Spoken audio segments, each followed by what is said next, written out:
Hi, garden friend. Before you spend another dollar in your garden, let me help you save some money. As a master gardener for over 30 years, I've learned some simple ways to stretch your gardening budget without sacrificing a beautiful garden. So let's see if they can help you save some money too. Let's go, shall we? One of the easiest places to overspend is at the garden center. So let's go take a look.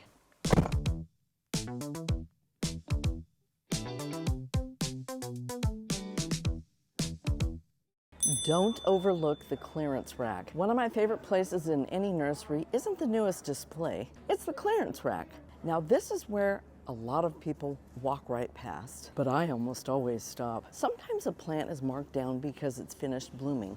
Maybe it needs a little water, or it's become slightly root bound. That doesn't necessarily mean it's unhealthy. What I look for are healthy roots and healthy stems. And if those look good, there's a very good chance that that plant will recover beautifully once I get it home. I've bought some wonderful shrubs this way over the years. The trick is looking beyond what the plant looks like today and imagining what it'll look like next season. Sometimes a little patience can save you quite a bit of money. And honestly, those are some of my favorite purchases because I know I rescued a plant and I saved money at the same time.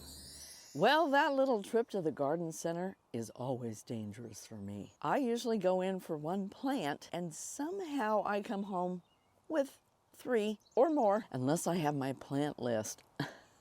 Can anybody else relate? Over the years though, I've learned that a little patience can save a lot of money. Here's another way I save: buying smaller plants. I know it's tempting to buy the biggest, fullest plant on the bench. Believe me, I've been tempted too, but here's what I've learned. Smaller plants are usually less expensive. They're easier to plant. They often establish faster than those larger, more root-bound plants. Just give them a couple of years and it's amazing how often they've caught up. Remember, sleep, creep, and leap. Unless I'm looking for an instant focal point, I almost always buy the smaller size. Gardening has taught me that patience usually pays off, and in this case, it saves money too.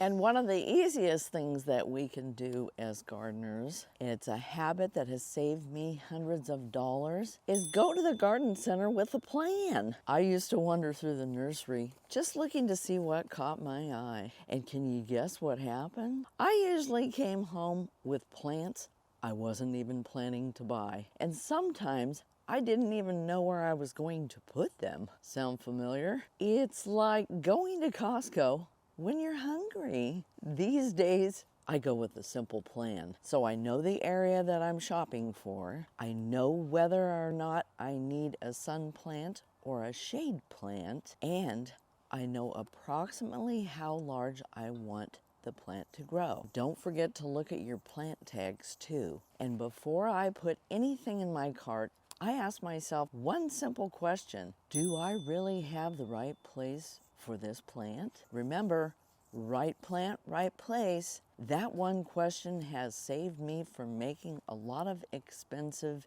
impulse purchases, because a bargain isn't really a bargain if the plant never thrives. Don't forget to take your list to the nursery.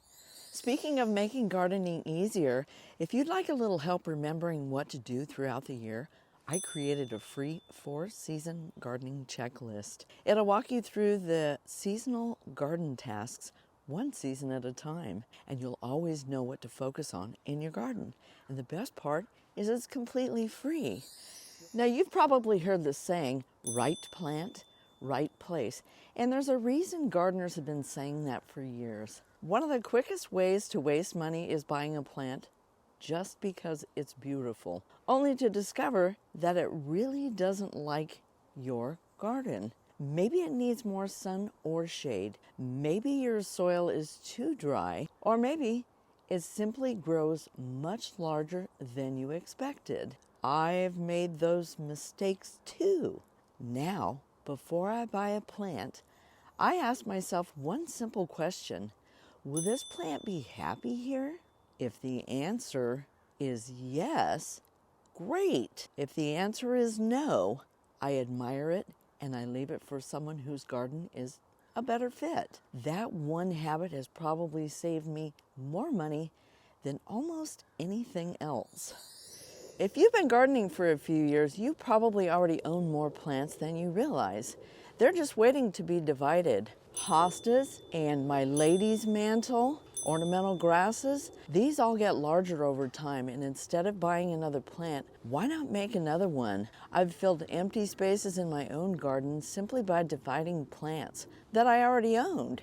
And if you end up with extras, they're wonderful gifts for gardening friends. I think sharing plants is one of the best parts of gardening. I love sharing plants with my garden friends. Consider dividing your plants and filling in your bare spaces in your garden, or sharing them with another garden friend. And here's a super simple idea. Save your nursery pots. You know, I used to throw these away, and now I save almost every single one. They come in handy for dividing perennials, potting up seedlings, and temporarily holding plants while I'm rearranging part of the garden, or sharing plants with friends. I keep mine stacked right here on my garden bench, and it's amazing how often I use them. So instead of buying more containers, I'm simply making better use of what I already have. And sometimes the simplest ideas really are the best ones. I've found that I can also take these back to some of the nurseries so they can reuse them too. Save your nursery pots. And here's today's garden tip of the day. The next time you're shopping for plants, don't ask yourself, do I love this plant? Instead, ask yourself, will this plant love my garden? That one simple question can save you money, time, and a whole lot of disappointment. It's as simple as that. You know, after all of these years of gardening, I've realized something. A beautiful garden isn't built by spending the most money. It's built by making thoughtful choices. Some of my favorite plants were tiny when I bought them, and others came from divisions or friends. Some came from the clearance rack, and every one of them reminds me that gardening rewards patience. Gardening isn't about having the biggest budget. It's about making the best decisions with the budget that you have. Before you go, if you haven't already downloaded my free 4-season gardening checklist, be sure to grab your copy using the link in the description below. I created it to help make seasonal gardening a little simpler, one season at a time, and I think you'll find it really helpful. I hope you've been inspired today. I hope you're having a great gardening day, and I'll catch you in the next one.